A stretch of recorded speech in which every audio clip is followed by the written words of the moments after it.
Well, hi again, everybody, and welcome to another episode of 100 Yards of Football, our legend show with Barry Sanders today.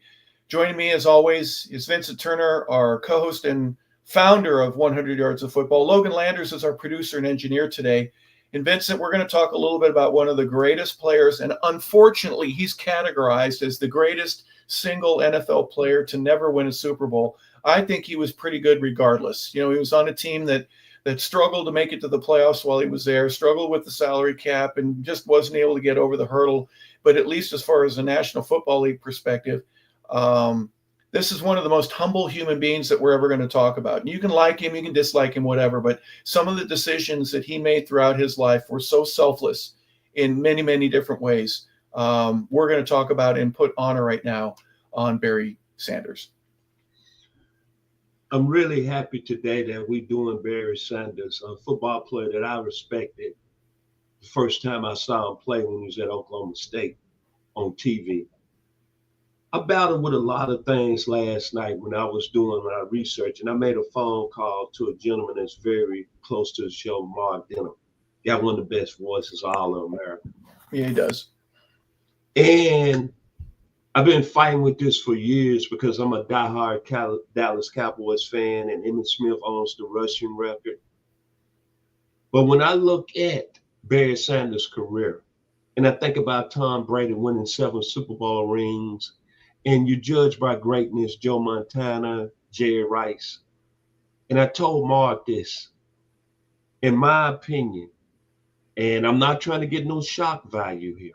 I'm not trying to get no clicks. Man, and I love Walter Payton. Don't get me wrong, Jackson State University. But Barry Sanders, in my opinion, and even this includes Jim Brown, Barry Sanders, pound for pound, is the best football player that's played on any level. And granted, he doesn't win championships. Granted, he's the only player that never won the Super Bowl, but look at the stats. Look at the situations he came in. Look at this unselfishness he did as a player. He waited his time. And every time, every moment, he answered the bell. And this is what really what I struggle with. He didn't answer the bell against, I want to say, low-level competition. When he got a chance at Oklahoma State, he went up against Oklahoma, Nebraska. When he came in the National Football League, he went to one of the worst franchises in all of pro football. I'm sorry, Unc. You're watching in Memphis today. My uncle Opie Turner was a diehard Lions fan, but the Lions don't have no winning history until now. He went there when they weren't winning. And he ended up retiring only 1,400 yards from being the greatest running back in the game. At 31, he still had tread on the what I call on the car. I'm sorry. I'm not doing this for no shock value, no views. He the best football player I seen pound for pound. And I wish Coach Jackie Sherrill was here today because, Coach Sherrill loves Tony Dorsett. I would have loved to ask him a question. Coach, who was the best running back you ever coached or seen in person? Compare Barry Sanders against Tony Dorsett in your prime. Reason I say that, and we're going to get into it later, he saw Barry Sanders up close and personal when he was the head coach at Texas A&M. Back to you, Harv. Yeah. I don't know where you put him in your podium, but after listening to this show, you might want to adjust just where you do place him because he may not be your favorite. He may not be your least favorite. I don't know, but you got to put him somewhere as Barry and his numbers speak for themselves. I know I never call it the Hall of Numbers. It's the Hall of Fame, but the numbers here will speak for themselves. Barry was born on July 16th, 1968. Happy birthday, Barry Sanders. You are 58 years old right now. And congratulations on that. His father, William, and his mother, Shirley. William was a roofer, and mother, Shirley, was a home preparer and a housewife. 11 children. Barry was number 7 out of the 11 children. Mitch Albom with ESPN for years, and he's an author, wrote once, and I caught this. I had to laugh out loud. They do all work roofing. The boys would go with dad when they were old enough to be able to hit a hammer and not hurt themselves. It would be hot, they'd be sweating, and you'd be in the summer sun doing all kinds of work and labor, and some of it was harder. Some days were harder than others. But you did not complain in the Sanders family, not unless you wanted a good whooping. So Barry learned about discipline. He knew what hard work was. He knew what patience was. And when he goes to high school, he's at North Wichita High in Wichita, Kansas, where he grew up. He has to sit behind his brother for a couple of years. Barry was a defensive back because he was so small in stature, only 5'8". But he gained his strength, speed. He learned how to be skillful. He played basketball. He liked baseball. He was able to do several different things, but he had to also wait behind his brother, who ended up getting a scholarship to Northwestern and eventually drafted by the Chicago Bears. But it wasn't until his brother left that Barry got a chance to shine. And it wasn't a tailback right away. His senior year, he didn't start at tailback. He was kind of a wing back, which is kind of a slashy, hybrid position where you'd line up outside the tackle, kind of like a slot receiver, kind of like a tight end, and maybe kind of like a fullback to pull and lead for the tailback when he had to play. But it wasn't until about the fourth game of the season that Barry ended up getting a chance to excel, and boy, did he. He had 274 yards in one game. He rushed for over 1,400 yards. His coach, Dale Burkholder, ends up asking him in the last game if he wanted to go in for another series. He was just a few yards shy of being the state record holder in the rushing category. And Barry just sat on the bench. He was fine. "No, I'm good, coach." He was honorable mention All-American, but because of his size and his stature, he was so small, Vincent, that he wasn't getting picks to go to Alabama or USC or Penn State, Michigan. He was being looked at by a couple of other schools. Wichita State, which was right there down the road. Tulsa, as you can see, Iowa State were interested. But then he gets a call from Oklahoma State. And that, to him, was one of the best offers that was available on the table. Now, his father was an OU fan. He loved the Sooners. Boomer, Sooner, as someone here on this show might say. And his dad was a little disappointed that he ended up wanting to go to Oklahoma State. Now, why wouldn't you? It's the best of the offers, at least in my opinion. But he didn't want to have to root against his son every year, at least one Saturday. But he ends up going to Oklahoma State. And I'll tell you this, Vincent, I think it was a good call. It was the best that was on the table. And his father, William, might have had to eat a little bit of crow. Eventually, he became a Cowboy fan. But I'll be candid with you, wasn't an easy decision there in the Sanders household. Well, I've seen several, clips of his father talking about him choosing Oklahoma State. I'm going to start with Oklahoma State first. The head coach, Pat Jones, was an assistant when I was at the University of Arkansas. And Pat Jones was a little guy, but he was one of the only coaches there on the staff that stood up to Lou Holtz. And Pat Jones was ornery. And I remember Pat Jones telling the story when he recruited Barry Sanders. He said, hey, he knew about Barry, but he thought, Coach Jones, look, Pat Jones said, hey, I was surprised a lot of schools didn't really look at him. So what Pat Jones did, he went down to Wichita North. You can go check the tea leaves on it. And he took Barry Sanders out of gym class, took him over to the basketball court, I believe the gym basketball court. He said, I want to see your vertical. Barry Sanders jumped 42 inches. Yeah. Pat Jones said, I don't need to see nothing else. And he had Thurman Thomas on the roster. Think about that. Sam Barry, father upset. But see, Mr. Sanders, William Sanders, I loved you, brother. I seen the clips, but I think you was a little senile because one clip I saw, you said you still had Jim Brown as your best running back when your son was with Detroit Lions. Stop the madness. You in heaven. Stop the madness. Jim Brown can't carry Barry Sanders' jockstrap. I'm sorry. Jim Brown ran against people like Lever the Beaver, Wally Cleaver and them. So getting back to Barry Sanders, I'm sorry. He goes to Oklahoma State. His dad also upset because He's saying he's not going to get no shine because Oklahoma's produced great running backs, Joe Washington, Billy Sims, Kenny King. I understand that, David Overstreet. So I understand where you're coming from there. But, man, think about it. Barry Sanders is born in July. He's a Cancer like me and this gentleman right here. And one thing about us, we don't too much care about the spotlight. We like to see other people look good because we're going to be all right. That's how we built. We built about making other people look good. So when he got to Oklahoma State, he said, no problem. He said 2 years behind Thurman Thomas.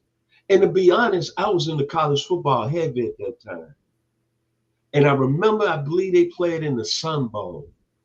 It was Thurman Thomas last year. I think he had a great game, and they put Barry Sanders in, and they said he's going to be the successor to Thurman Thomas. And I'm going to be honest with you. I didn't really see nothing special about him. But coming into the year when he got his chance, this is why I consider him the greatest football player that's ever played running back at the collegiate level. Granted, they didn't win no national championships. Granted, they didn't win what you call prestige. But, man, when you look at all the great running backs from Ricky Williams to Archie Griffin, Earl Campbell, Tony Dorsett, Marcus Allen, Bo Jackson, O.J. Simpson, and I love Herschel Walker. And we broadcasting live out of Georgia today. But be honest, they can't carry his jockstrap. 11 games, 2,628 yards rushing, 37 touchdowns, 3,472 all-purpose yards, and 44 total touchdowns in one season. Then I go back and I say the competition. Oklahoma that year, he put 215 up. Kansas, 312, 5 touchdowns. Iowa State, 293, 4 touchdowns. Texas Tech in the bowl game, 332, 4 touchdowns. Wyoming, 222 yards. Excuse me. That was the bowl game. Texas A&M. That's why I'm so upset Coach Sherrill is not with us today, because he put up 3 touchdowns on A&M. And that's when A&M had John Roper, Aaron Wallace, Richmond Webb playing offensive tackle, and Hawk. When we've had Mr. Sherrill on, he's very fond of John Roper and Aaron Wallace, is he not? He talked about them like they're the second coming of the greatest linebackers in college football. But Barry Sanders put 157 on them. Then he put 170, 150, 189 on Nebraska that had Broderick Thomas and your former teammate Bruce Pickens, and I'm correct? Yeah. He put 189 on them and 4 touchdowns. And then he put 4 touchdowns on Colorado. And Colorado had Deion Figures, Cornelius McGee, and Alfred Williams, both on first-round picks. Let's stop the madness today. Granted, the gentleman didn't win a national championship.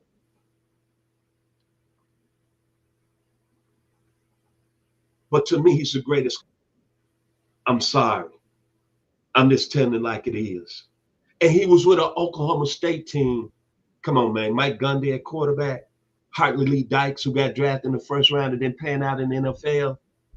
And he was replacing a stud in Thurman Thomas. Come on, man. If we're going to be honest today here on 100 yards of football, Barry Sanders is the greatest college football running back that ever stepped on the gridiron. Well, let's look real quick at his college career. It starts in 1986, and as you mentioned, Vincent, Thurman Thomas was the man there. He only played in 8 games his freshman year. He rushed for 325 yards on 74 attempts. He had 2 rushing touchdowns. In 87, he led the nation in kickoff returns, 31.6. Now, the show we did just a few minutes ago on Billy Cannon, Billy led the nation back in the 1950s, late 50s, with 31.2. So Barry broke Billy's record in terms of his rushing, his return game, kickoff return, punt returns. He had 9 touchdowns that year. So he had, again, patience was really important for Barry in terms of his story. And it wasn't until his junior year, when Thurman Thomas had finally gone on into the NFL, that he has this incredible season that you mentioned some of the numbers are. One of them was the The Holiday Bowl numbers didn't count. He had an additional 222 yards. He had 5 touchdowns in just 3 quarters in that Holiday Bowl with the University of Wyoming. So 2,628 yards. He averaged 7.6 yards per carry, an unbelievable 37 touchdowns. He had 19 receptions that year, no touchdowns there, but he catch the ball out of the backfield once or twice a game. But absolutely amazing what he was able to do from a college perspective. Obviously a Hall of Famer in that respect. But then he ends up, for his senior year, he didn't declare. He waited a little while, and then Oklahoma State got in a little bit of trouble. They were declared ineligible for postseason play, and they were going to be taken off television for some recruiting violations that they had. And so Barry pleads late to be eligible for the draft. And Pete Rozelle, who we talked about with Billy Cannon, who's now the commissioner of the National Football League, allows for an exemption and lets this junior participate. In the following year, all juniors were allowed to be eligible for the draft if they so chose. But Barry being one of the first, and a whole different career waiting for him on the other side with the Detroit Lions in 1989. Troy Aikman was the first pick.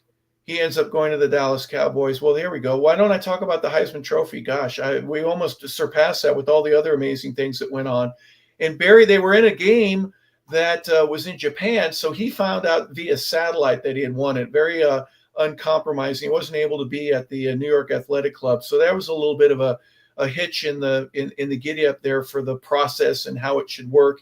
And Vincent, let's talk a little bit about winning the Heisman Trophy, but then getting to the Detroit Lions and what an amazing career he was about to have there with that organization. I remember that day clearly. They was playing, like you say, Texas Tech. His mother and father were there. His dad, Mr. William Sanders, accepted the trophy, very modest. Mother started crying, tears down her eyes. It was a very emotional moment. And I remember what Barry Sanders said. He told his father right there on national television, I wouldn't be the player or the man without you, Dad. And then his father, William Sanders, said, well, hey, I just doing my job, son. And man, just shrugging it off like it wasn't nothing, with a proudness on his face, still staying stern now. Then he goes into the draft.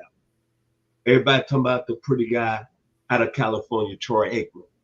Granted, UCLA, Dallas takes him #1. I don't remember what Barry went, but everybody was concentrating on the young man down there in Florida out of Fort Myers by the name of Deion Sanders. Did nobody have no idea that Barry Sanders was going to do what he did when he got with the Detroit Lions?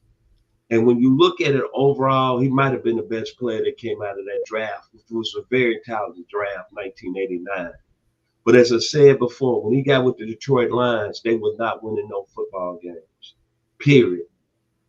They was a franchise that was what we call in the bottoms of the NFC North Division. They're not that now with Dan Campbell at the helm.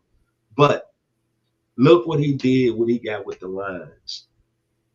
They went to the playoffs. They made it to the NFC Championship game, 1991 season. I think that was the season Hop used with the fact that was the 2 legit season, correct? Sure was.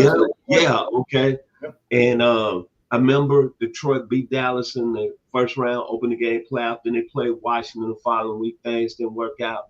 And Barry never got back to an NFC Championship game. But when you look at what he did in the NFL from a stat standpoint, 15,269 yards and 99 touchdowns in 10 years on some super bad football teams.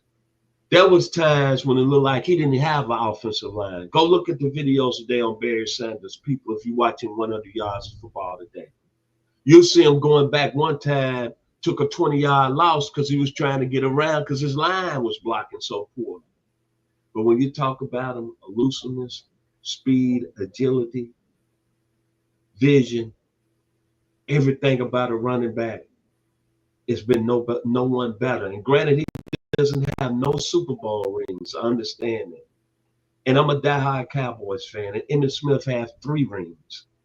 But when I argue here locally, and I'm here in Douglasville, Georgia, with my Lions fans, and they stand all around me face to face, and they say, man, stop the madness, Vincent. Stop the madness. You know in your heart, Barry Sanders is the best to ever done this. What would Barry Sanders done with the Dallas Cowboys? He might have rushed for 30,000 career yards.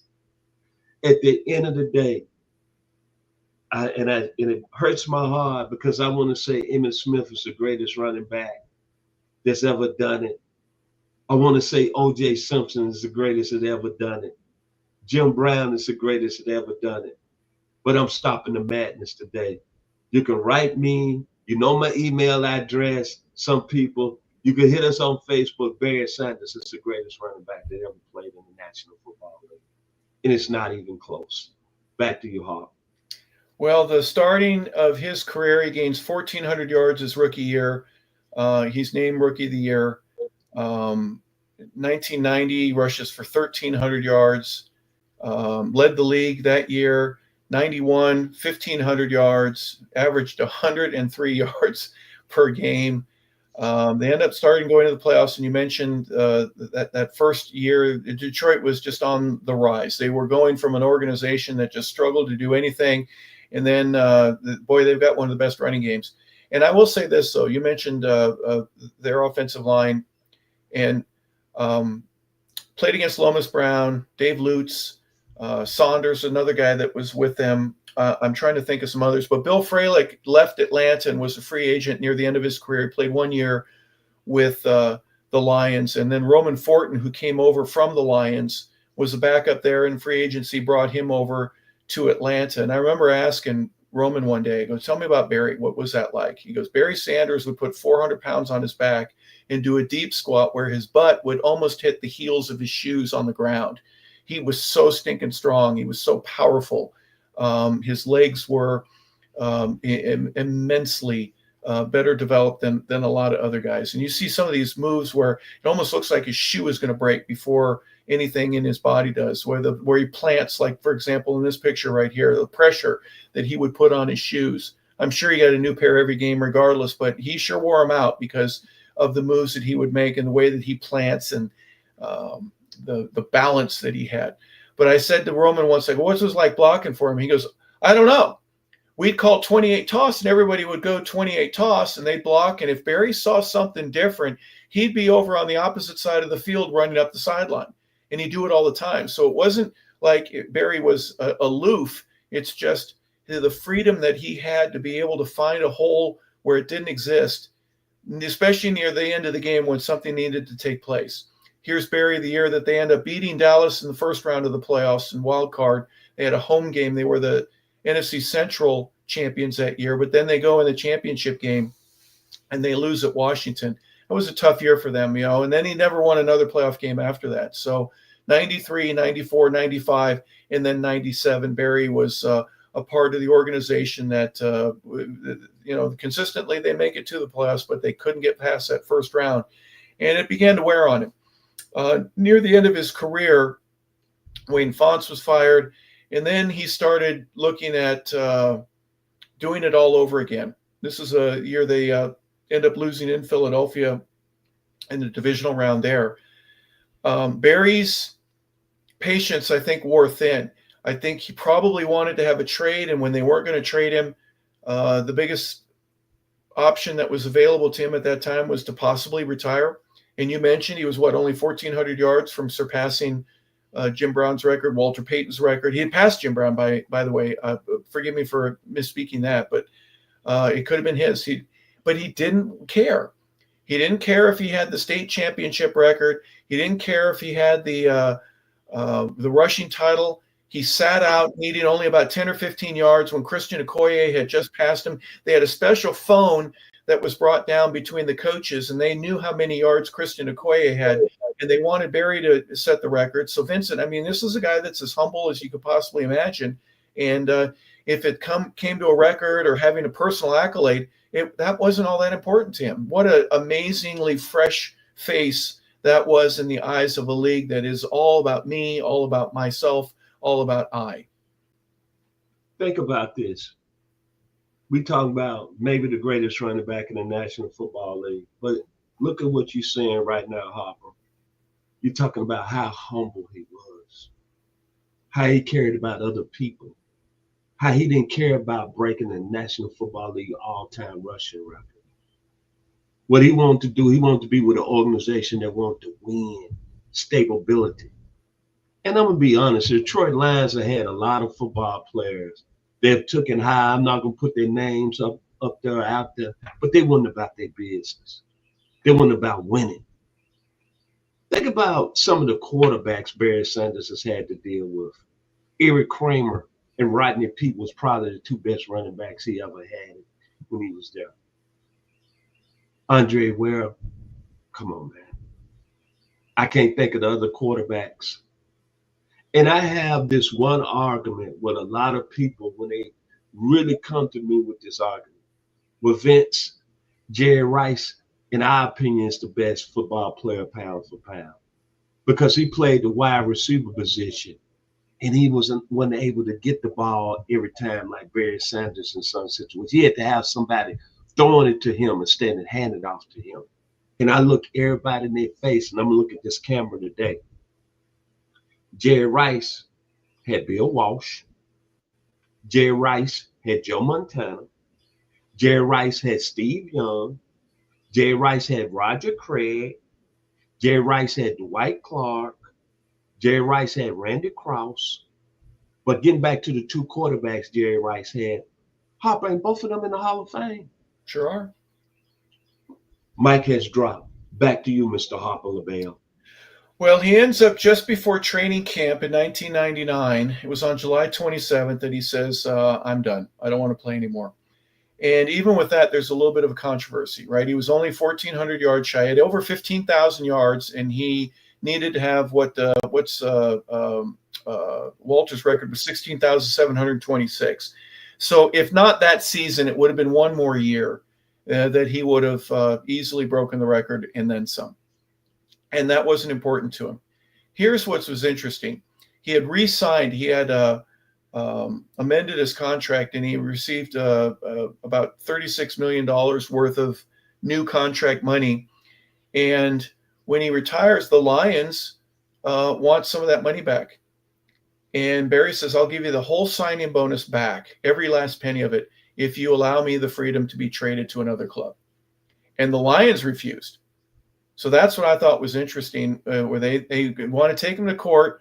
He had an $11 million signing bonus, and they wanted to divide that into the term, the amount of years that he had on the contract. I think it was 6 years total that was remaining. He had played 3 of those 6 years, so they wanted 3/6 or half of that signing bonus returned, and they were going to go to court over this. So a lot of controversy. Bobby Ross was the head coach there for him in Detroit, and it just didn't work out. He just didn't feel comfortable there anymore, and he had played long enough to where he wanted to exercise his freedom and go somewhere else, and the Lions didn't grant him that freedom. So you can take sides there if you want to. Do your own homework and find out what you think is best, but the numbers speak for themselves. The 16,000 yards, or just under that, from a perspective. And he had a signing bonus issue also, and I'll be real quick with this. The backup for him, Derek, what was Derek's last name? He was with the Falcons for a little while, but he would go in for all those inside the 5-yard line touchdowns. So Barry, because of his size, he's only 5'9", right? Little guys, don't talk to me about the strength, but it's just they wanted to have a bigger body on those goal line and short yardage situations. So Barry had, even though he ended up with 99 touchdowns, he could have had a lot more because other people would go into the ball game in certain instances. But Vincent, an amazing career. He walks away healthy. He walks away with an opinion, but he turned down millions of dollars in extra NFL money and endorsements. I mean, imagine him being the NFL rushing leader when he retires, and how many people would want to have a piece of that and have him represent. He's been clean cut, not a perfect life. He and his wife divorced a few years ago, but on the whole, the Hall of Fame for college and professional football, as he walks away and waves to the crowd the way that he did under his own terms, certainly I applaud him for that as well. Final thoughts here, Vincent, on Barry Sanders. What bad word can you say about Barry Sanders? Character, A+. Ability, A+. The greatest, A+. What is to say bad about Barry Sanders? He had no, I wouldn't say he didn't have no distractions, no off the field issues that I heard of, both in college and with the Detroit Lions. Perfect human being, cared about his teammates, ultimate respected. Hey man, as I say, and it's been some great football players. Don't get me wrong. Today, I'm not trying to disrespect anybody at the running back position or overall in the National Football League. There's been some great players over the years. Ray Lewis, Joe Thomas, here recently, Hall of Fame. Ted Bradshaw. I'm just throwing names out there. But my opinion,